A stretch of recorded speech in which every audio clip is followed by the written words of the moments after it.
Et le moment, voilà, où on est passé sur la mise en pratique, ça a été comme une révélation de me dire, mais effectivement, le risque, il est mesurable. Je trouve que tu es quelqu'un qui inspire confiance. Enfin, voilà, moi, je me sens bien à ton contact. Et voilà, le vrai déclic, ça a été quand tu nous as montré. Salut Karine, ça me fait plaisir d'être avec toi aujourd'hui. Comment tu vas? Ça va super, salut Umberto, je suis ravie de te revoir aussi. Ça fait un petit moment qu'on s'était pas vu. Eh ben moi de même, moi de même. Donc je tenais à te remercier pour ton temps ici aujourd'hui afin que tu puisses donner ton ressenti par rapport à l'accompagnement accélération auquel tu as participé. Donc est-ce que tu peux déjà te présenter, ton âge, d'où tu viens, quelle est ta situation professionnelle, etc., etc. Avec plaisir. Alors, donc moi j'ai 47 ans, j'ai deux enfants qui sont grands, qui commencent à faire des études supérieures. J'ai eu un parcours de salariat pendant une vingtaine d'années. Je suis partie au moment d'un départ volontaire, donc avec voilà une petite enveloppe qui m'a permis de mener à bien des projets de reconversion et d'autres projets personnels. Et donc aujourd'hui, j'ai une double casquette. Je me suis effectivement reconvertie. J'ai monté mon activité à mon compte et j'ai aussi repris un contrat salarié à côté. Voilà, ça me permet de sécuriser un petit peu la prédictibilité de l'activité indépendante, on va Les dire, et puis revenus, ouais. pouvoir construire ça de façon un petit peu plus sereine sur le moyen long terme. Voilà. Ok, ok, ok. Donc a priori rien à voir avec le monde de la finance. Ah non, absolument rien. Ok, J'en étais très loin, effectivement. d'accord, d'accord. Dis-moi, c'était quoi tes principales difficultés ou frustrations niveau finance économique avant de rejoindre l'accompagnement accélération? Alors déjà, j'avais qu'une vague connaissance de ce qui existait en termes d'investissement. Je faisais pas vraiment, je pense, la différence entre l'épargne et l'investissement. Et donc, moi, je fonctionnais qu'avec de l'épargne personnelle, en gros. Épargne personnelle, Voilà. ok. Je viens en fait d'une famille, d'un milieu, on va dire, classe moyenne, qui s'en sort, voilà.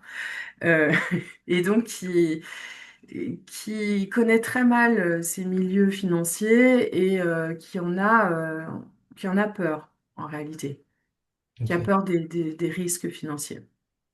Oui. Ça, c'est vraiment ce qui revient souvent. La méconnaissance, ça porte Mm. toujours à la peur, effectivement. Donc ouais, je vois très bien ce que tu veux dire. Et justement, est-ce que tu avais déjà investi en bourse ou même en crypto-monnaie avant Non, de jamais. faire l'accompagnement? Non, jamais? Non. C'était une première pour toi, en fait. Oui, alors à part un plan d'épargne entreprise, tu vois, enfin ce genre de choses, quoi. Oui, Mais oui, oui, oui. rien de mon propre chef. D'accord, ok. Et dis-moi, qu'est-ce qui t'a donné l'envie de rejoindre l'accélération, justement? Alors, moi, j'ai le projet de vendre ma maison. Et Oui, donc, c'est ce qui m'a amené à me dire, voilà, à un moment, il faut aussi vivre avec son temps. Enfin, j'entends tellement de belles expériences autour des placements, des investissements, voilà, sans forcément aller chercher la fortune immédiate. C'est pas le projet. Simplement essayer de faire en sorte que son argent travaille aussi. Et donc, je me sentais complètement, enfin, nue par rapport à ça. Donc, j'ai voulu anticiper ce projet. Voilà, c'est ce qui m'a amené à te contacter.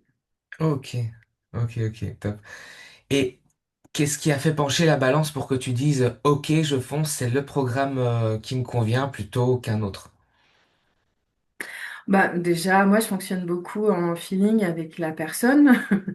Je t'avais vu dans un autre réseau entrepreneurial et je trouve que tu es quelqu'un qui inspire confiance. Enfin, voilà, moi, je me sens bien à ton contact et voilà, j'ai besoin de me sentir en confiance en fait. Ok, donc c'était la confiance, Ouais, disons, l'aspect prioritaire dans ce sens-là. c'est ça. Ok. Dis-moi, qu'est-ce que tu as appris ou découvert durant l'accompagnement qui t'a vraiment, si je devais dire la chose numéro un qui a créé chez toi un déclic qui a fait tilt? Alors, je dirais qu'il y a il y a eu plusieurs choses en réalité, mais le vrai déclic, ça a été quand tu nous as montré euh, visuellement comment visualiser l'ouverture d'un marché, sa fermeture, son évolution. Moi, je suis aussi quelqu'un de très visuel et j'avais besoin de me représenter les choses.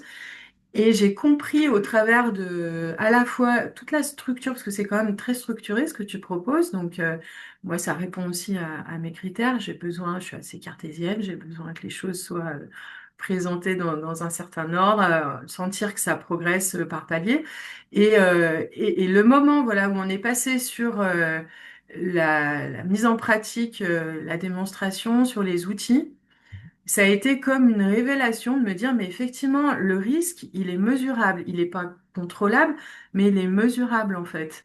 Et du coup, on peut, en conscience, savoir ce qu'on fait en fait. On n'est pas en train de jouer au poker. Voilà. Comme beaucoup pour Et repenser. donc, ouais, ça m'a beaucoup rassurée. Voilà. Ouais, ouais, ouais. Ouais, on sait exactement quand on va acheter, on sait exactement aussi quand on va revendre et on laisse pas de place au hasard. Il y a pas de, C'est on ça. s'en fiche un peu de ce que va dire Macron, de ce que va dire Trump, qu'est-ce qui va se passer, des guerres, Mm. de tout ça. Enfin, on s'en fiche pas des guerres, bien sûr, mais on va dire qu'on va pas investir selon l'actu du moment. On a des stratégies bien précises et on va agir froidement en laissant les émotions de côté. Et voilà, en gérant le risque comme il faut. Complètement, en coupant un peu tout ce bruit Mhm. extérieur et en étant vraiment très factuel. Mm. Ouais, ouais, parce que comme tu dis, le bruit extérieur, tu parles de ça, c'est vrai que on entend un peu partout tout et son contraire. Si tu Mm. allumes la télé, t'entends tout va mal, puis tu vois des riches à Dubaï, tu te dis mais tout va mal, mais alors que il y a des riches qui font la fête, qui dépensent mon salaire en une soirée, et donc c'est un peu contradictoire toutes les informations qu'on peut avoir. Et si on se base sur ces informations pour investir, ben, on s'en sort plus. C'est pour ça qu'il On est faut une stratégie. encore plus perdu, en Ouais, fait. exact. T'as trouvé comment l'accompagnement en termes de, que ce soit clarté, simplicité ou pédagogie, un petit peu ton ressenti par rapport à ça? Ben justement, très accessible.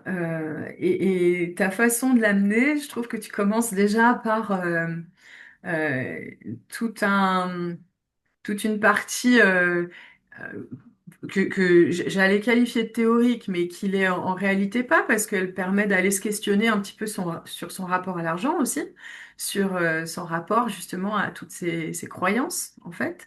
Et j'ai trouvé ça intéressant. Déjà, tu prends vraiment en compte tout ce qu'il y a autour de ce rapport justement à l'investissement. Ce qui fait que chacun peut aller chercher peut-être enfin trouver en tout cas le déclic qui lui correspond, avancer justement un peu sur le mindset, sur ce côté un peu représentation de la chose. Euh, et puis, comme je disais tout à l'heure, on avance par paliers, c'est-à-dire qu'on commence par travailler le mindset, ensuite on est plus sur des explications, voilà, pour des novices, quoi, vraiment, hein. Les Et bases, puis ouais. on termine par de la mise en pratique. Et je trouve, enfin, en tout cas, moi, ça me correspond complètement. J'ai trouvé qu'on était, on avance, on était avec un petit groupe aussi, très sympa.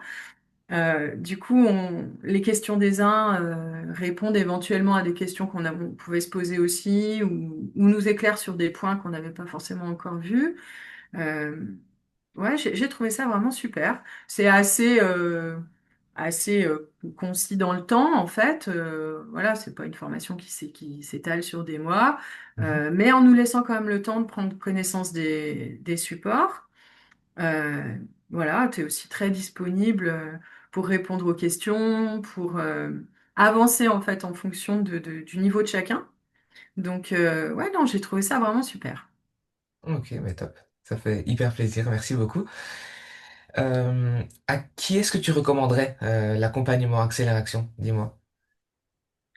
Bah écoute, en tout cas, moi dans mon parcours de vie, je te le disais un petit peu en off, quand je suis partie de mon précédent contrat salarié, je suis partie avec une relativement belle enveloppe euh, que j'aurais stratégiquement euh, utilisée complètement différemment si j'avais eu cette connaissance-là en fait au moment de partir de Mhm. mon ancien contrat salarié. Donc, on sait qu'aujourd'hui, voilà, les gens prennent un petit peu de recul par rapport à leur situation professionnelle. Il y a beaucoup de personnes qui se sentent plus vraiment à leur place et qui ont des projets aussi de reconversion, voilà, dans un autre métier, dans l'entrepreneuriat ou que sais-je, et qui peuvent justement se retrouver dans ma situation. Je pense que ça, enfin, voilà, ça, c'est assez représentatif de ce que je vois aussi autour de moi. Mhm. Des gens qui partent comme ça avec un petit pactole et puis qui savent pas exactement quoi en faire, ou alors qui ont une épargne personnelle et voilà, qui hésitent à sortir, on va dire, des sentiers battus de ce que tout le monde fait un petit peu, le livret A et puis voilà, les comptes qu'on peut nous proposer comme ça, un peu basiquement. Ouais. Et qui se Euh, rendent compte que l'inflation est en train de grignoter Et justement voilà. leur épargne. Et qu'en fait, malgré enfin, la petite rémunération de ces comptes-là, de toute façon, elle compense pas l'inflation et au final, on perd de l'argent, hein. En fait, c'est simple. C'est La réalité. rémunération des comptes épargne, comme tu disais, donc le livret A, il sera toujours inférieur à l'inflation. Donc, quoi qu'on fasse, si on laisse notre argent sur un livret A, ben on sait que notre argent, il dort pas. Malgré les idées reçues qu'on a, on dit on laisse notre argent dormir, mais en fait, il dort pas. Il perd de sa valeur. Parce que Mm. laisser de l'argent dormir, ça veut dire qu'il est là, il bouge pas et il reste stable dans le temps. Alors que dans le temps, l'inflation augmente et le taux de l'épargne n'augmente pas forcément en suivant l'inflation. Donc en fait, il dort pas notre argent en le laissant sur un livret de ce genre-là, il se dégrade. C'est ça le pire dans toute l'histoire. Ouais. Et quand on voit qu'on pourrait compenser, voire même un peu plus quand tout va bien, l'inflation, et avec le phénomène des intérêts composés, au final, c'est pas l'histoire d'une vie, hein, d'avoir quand même un projet d'investissement rémunérateur. Voilà, après, ça dépend ce qu'on veut en faire aussi, mais je veux dire, tout le monde a des projets, que ce soit s'installer, ce soit fonder une famille, Mhm. financer les études de ses enfants, enfin, et donc ça donne une bouffée d'oxygène quand même de pouvoir construire une bouffée d'oxygène et en même temps une sécurité aussi.